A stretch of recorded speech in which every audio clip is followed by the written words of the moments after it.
daughter harlots who shared her point of view and also assimilated the pagan practices of the surrounding nations.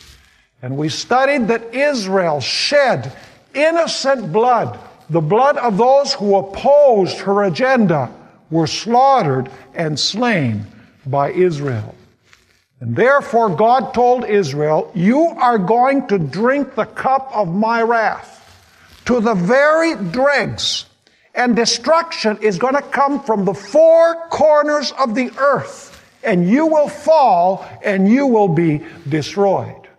In fact, God said, the very kings that you have fornicated with, the kings that you have assimilated all of these abominable practices from, they are going to rise and they are going to slay you and they're going to leave you naked.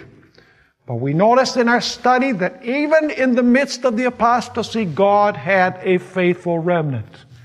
And God placed His seal upon this faithful remnant who sighed and cried because of the abominations that were being committed among His people.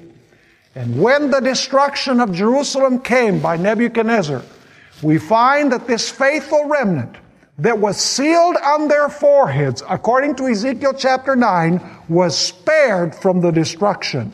When the adulterous wife was destroyed, God's faithful people who sighed and cried because of the abominations that God's own people were committing, they were spared. Now, it's not like God had not warned Israel about the dangers that she was going to face when she entered the promised land. In Leviticus chapter 18 and verses 26 to 30, we find God's warning to Israel. Notice what it says there.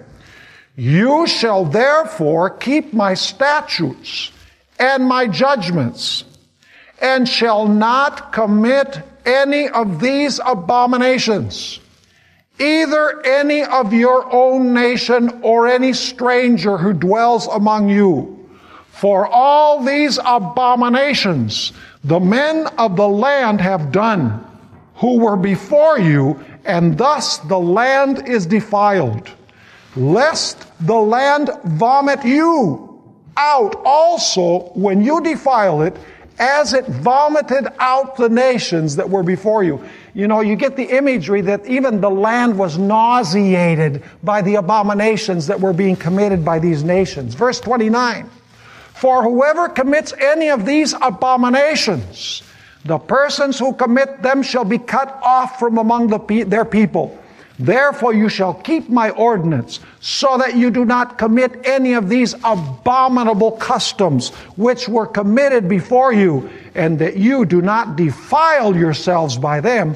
I am the Lord your God. Time and again in this passage, God warns Israel not to partake in the abominations of the nations of Canaan where they were going to enter. Notice 2 Chronicles 36 and verse 14, and this is only a sampling of texts. All throughout the Pentateuch, or the 5 books of Moses, the first 5 books of Moses, we find God warning Israel about not becoming defiled with the practices and doctrines which are called the abominations of the nations. 2 Chronicles 36 and verse 14.